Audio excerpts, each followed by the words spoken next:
di era sekarang, semua negara telah merasakan kemerdekaan, walaupun masih banyak konflik yang terjadi.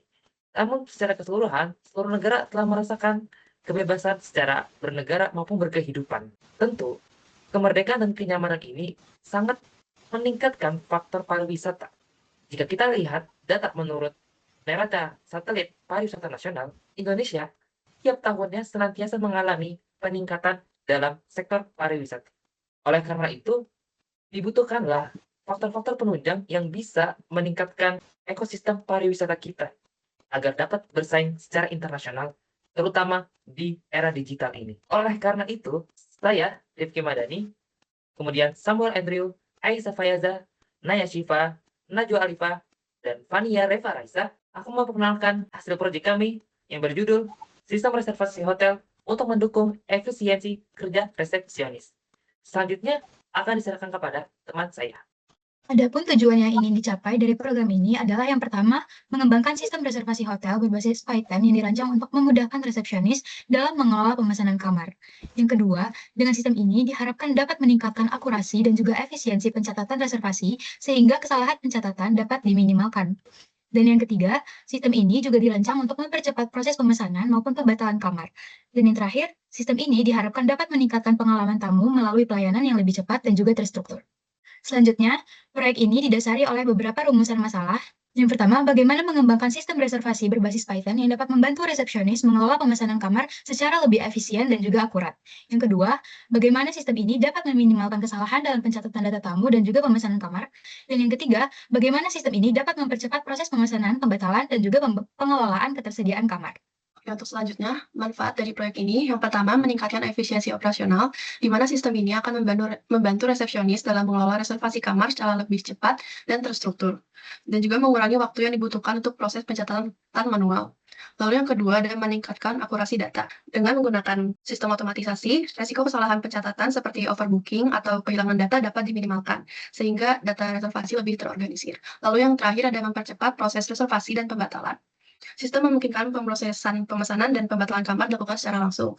Jadi memberikan kecepatan yang dibutuhkan untuk melayani tamu lebih baik. Selanjutnya ada dekomposisi dari persoalan dalam proyek ini. Yang pertama itu autentikasi. Di autentikasi ini kita membutuhkan username dan password untuk masuk ke sistem reservasi. Lalu yang kedua ada manajemen kamar. Di manajemen kamar ini akan menampilkan spesifikasi kamar, lalu yang kedua melakukan pemesanan kamar, pembatalan reservasi kamar, dan juga melihat status kamar. Lalu yang ketiga ada layanan tambahan, seperti untuk pemesanan paket tambahan seperti golf, surfing, atau tur kota secara terpisah. Lalu yang terakhir ada pencatatan transaksi, yang mencatat dan menampilkan semua riwayat pemesanan kamar ataupun paket tambahan. Selanjutnya masuk ke abstraksi. Apa aja sih hal-hal penting dalam simulasi? Jadi yang pertama ada representasi pengguna dengan sistem. Hal ini untuk memastikan kenyamanan pengguna. Antarmuka berbasis teks dipilih sebagai platform utama. Antarmuka ini dirancang untuk memandu pengguna melalui opsi menu yang sederhana namun intuitif. Proses utama seperti pemesanan, pembatalan, dan pembayaran dirancang agar mudah dipahami oleh pengguna. Lalu yang kedua ada alur reservasi kamar. Proses reservasi dibuat sederhana tetapi fleksibel. Dimulai dengan yang pertama, pemilihan tipe kamar sesuai dengan preferensi. Lalu yang kedua ada spesifikasi tambahan seperti jumlah tamu dan fasilitas tambahan. Lalu yang ketiga ada opsi tambahan untuk menyesuaikan kebutuhan pelanggan seperti layanan kamar atau permintaan khusus. Dan yang ketiga ada penyediaan data. Sistem mencerminkan pengelolaan hotel sesungguhnya. Data ini yang mencakup yang pertama ada deskripsi lengkap kamar, lalu yang kedua ada informasi harga, dan yang ketiga ada pilihan paket tambahan seperti sarapan atau layanan antar jemput. Lalu yang keempat ada pengelolaan log aktivitas. Pengelolaan atau catatan aktivitas ini dirancang untuk yang pertama memonitor setiap transaksi mulai dari pemesanan hingga pembayaran. Lalu yang kedua mengukur keefektifan sistem melalui data pengguna, dan yang terakhir menjamin transparansi dengan mencatat semua tindakan yang dilakukan dalam sistem. Lalu apa saja sih hal-hal yang tidak penting untuk simulasi ini? Yang pertama ada detail waktu presisi. Waktu presisi seperti jam check-in dan check-out itu tidak menjadi prioritas. Dalam simulasi ini, kami cukup gunakan format berbasis hari untuk menyederhanakan alur proses. Lalu yang kedua ada validasi pengguna yang kompleks. Sistem ini hanya membutuhkan validasi sederhana melalui login dasar. Fokus simulasi adalah memastikan fungsionalitas, bukan keamanan yang tingkat yang tinggi. Lalu yang ketiga ada fitur manajemen hotel yang kompleks, seperti manajemen inventaris restoran hotel atau pemeliharaan kamar itu tidak relevan apabila fokusnya hanya pada reservasi kamar. Lalu yang keempat ada pembayaran yang kompleks. Simulasi ini tidak perlu mencakup fitur seperti konversi mata uang atau integrasi sistem pembayarannya rumit. Tujuannya hanya untuk menunjukkan alur pembayaran sederhana. Dan yang terakhir ada detail estetika tampilan. Estetika atau desain antarmuka program yang terlalu rumit itu tidak diperlukan. hal utamanya adalah fungsionalitas dan alur sistem, bukan pada tampilan visualnya. Untuk pengenalan pola akan menawarkan pola pilih menu, di mana pola pilih menu ini akan menampilkan setidaknya 6, nantinya akan didemonstrasikan oleh teman saya selanjutnya, itu menampilkan menu-menu yang bisa kita pilih secara input angka. Untuk metode pengenalan polanya juga menggunakan proses perulangan dengan kode while true untuk memastikan program terus berjalan hingga pengguna memilih untuk keluar dari kemudian validasi input digunakan untuk memastikan bahwa input pengguna valid tipe kamar, nomor kamar, maupun pembayaran. Baik, saya lanjut ke algoritma. Yang pertama, algoritma kita sesuai dengan ketentuan yang dijelaskan untuk mini proyek itu. Yang pertama ada array. Kami memakai array ini untuk menyimpan semua data kamar mulai dari tipe, nomor kamar, status kamar, dan tanggalnya juga kami simpan dalam array. Lalu kami juga mempunyai array untuk log pemesanan, di mana untuk menyimpan semua transaksi yang sudah dilakukan. Nah, yang kedua, kami memakai fungsi looping atau repetisi. Untuk looping ini awalnya menampilkan menu utama, dan kami juga mempunyai fungsi-fungsi lainnya. Jadi ketika fungsi lain dijalankan, pada akhirnya akan kembali ke menu utama sampai memilih menu selesai. Dan pengulangan ini juga kami gunakan untuk menampilkan output print semua spesifikasi kamar ketika kita memilih menu untuk menampilkan spesifikasi kamar. Lalu di sini juga ada fungsi. Kami memakai fungsi ini agar program kami lebih sederhana, karena fungsi ini sangat membantu kami untuk membagi untuk setiap bagian, jadi kami bisa looping kembali juga. Nah, lalu ada kondisional juga. Di sini kami pastinya memakai if, elif, dan else agar menampilkan jika kita memilih pilihan tertentu, maka akan menampilkan sesuai dengan yang kita pilih, dan itu akan terhubung ke fungsi. Nah, untuk yang terakhir ada sequence. Jadi untuk main programnya kita akan mengcall fungsi login, lalu ketika fungsi login sudah benar dan dilewati, maka kita akan menampilkan menu utama. Jadi ini sebagai eksekusi dari keseluruhan program. Nah, ini untuk pseudocode kami sesuaikan dengan program Python kami. Di situ ada fungsi untuk mendefinisikan, lalu fungsi-fungsi lainnya sesuai bagian masing-masing. Ada fungsi login, menu utama, dan itu diperlihatkan juga kondisionalnya. Baik, selanjutnya mungkin akan simulasi kode yang ditampilkan oleh teman saya, Samuel Endri. Oke, saya jelasin dikit juga mengenai ini. Kami memakai fungsi untuk menampilkan waktu, dan kami juga ambil waktunya itu waktu hari ini. Oke, saya langsung simulasikan saja. Di sini pertama kita akan memulai fungsi login. Fungsi login itu ada di sini. Jadi kita harus menginput username dan password yang sesuai yang sudah kita definisikan. Tapi jika gagal, maka akan looping kembali ke masukkan username. Saya coba dulu yang gagalnya. Ini kan definisian. Nah, ketika gagal, itu akan mengeluarkan output seperti ini. Username atau password salah, silakan coba lagi. Dan looping lagi ke fungsi login awal. Lalu sekarang saya akan masukkan yang benarnya. Oke, ketika sudah benar, program akan lanjut ke fungsi menu utama. Di menu utama ini kita diperlihatkan output seperti ini, dan di sini kita juga memakai ada kondisional. Jadi saya akan coba pilihan nomor 1, spesifikasi kamar. Nah, di sini spesifikasi kamar kita akan diperlihatkan tipe kamar, harga kamar, dan keterangan kamarnya. Nah, ini fungsi untuk spesifikasi kamarnya. Di sini juga terhubung dengan array yang ada di sini, array kamar, data kamar hotel.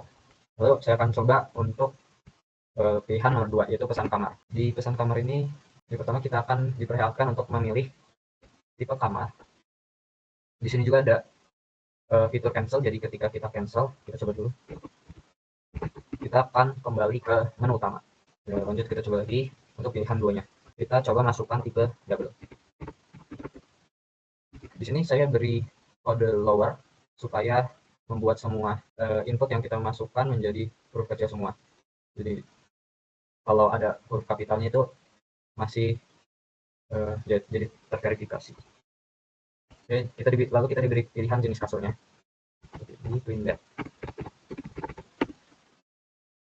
Nah, setelah kita memilih jenis kasur, di sini diperlihatkan kamar yang tersedia. Oh ya, ini karena programnya untuk kasir, jadi bukan customer-nya yang memilih nomor kamarnya, tapi kasirnya. Ini karena hanya ada satu-satunya, kita masukkan nomor kamar 121.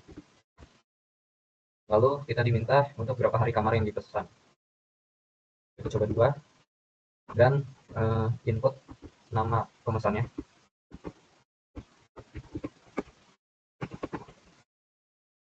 Oke.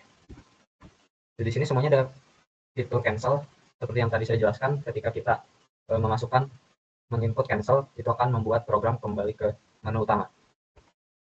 Di sini kita ditawarkan untuk memesan bed tambahan.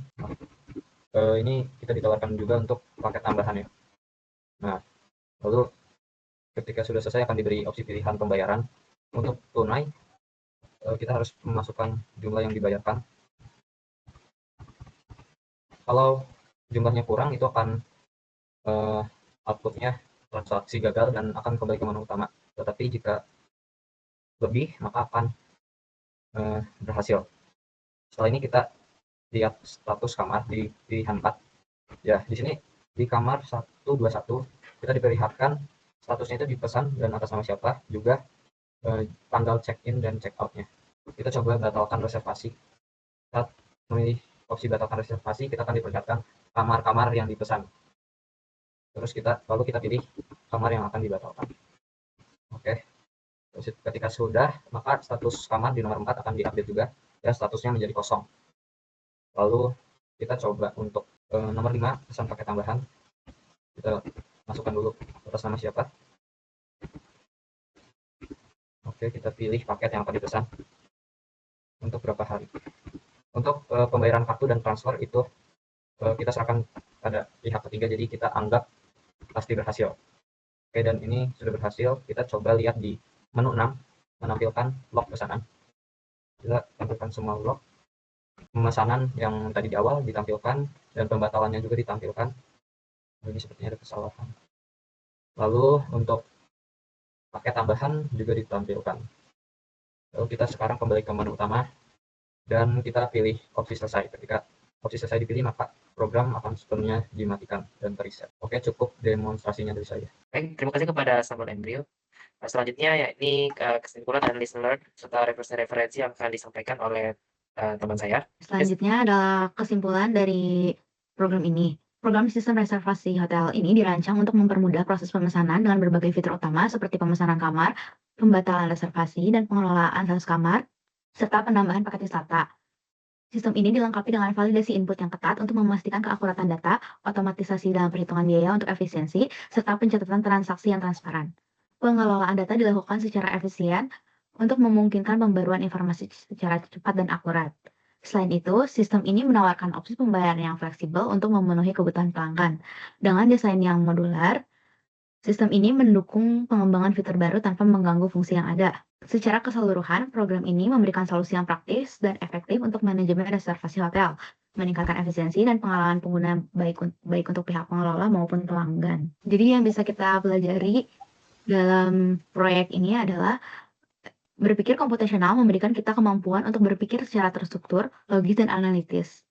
Ini memungkinkan kita untuk memahami masalah secara lebih mendalam, merancang solusi yang efektif, dan mengevaluasi keberhasilannya. Tidak hanya relevan dalam dunia teknologi, cara berpikir ini juga bermanfaat di berbagai bidang kehidupan lainnya seperti pendidikan, bisnis, dan pengambilan keputusan sehari-hari. Ada 4 konsep utama yang menjadi pelajaran penting dalam berpikir komputasional. Yang pertama ada dekomposisi, yaitu memecah masalah besar menjadi bagian-bagian kecil agar lebih mudah dipahami dan diselesaikan secara bertahap. Dengan dekomposisi, kita dapat fokus pada setiap bagian masalah dan menyelesaikannya satu persatu hingga masalah besar teratasi. Yang kedua ada abstraksi, yaitu mengajarkan kita untuk menyederhanakan informasi dengan fokus pada hal-hal yang penting saja. Ini membantu menghindari kerumitan yang tidak perlu dan memungkinkan kita merancang solusi yang lebih fleksibel dan relevan. Yang ketiga, pengenalan pola, yaitu kemampuan untuk menemukan pola berulang dalam berbagai masalah. Dengan mengenali pola ini, kita dapat menciptakan solusi yang efisien dan dapat digunakan kembali untuk masalah serupa, sehingga menghemat waktu dan sumber daya.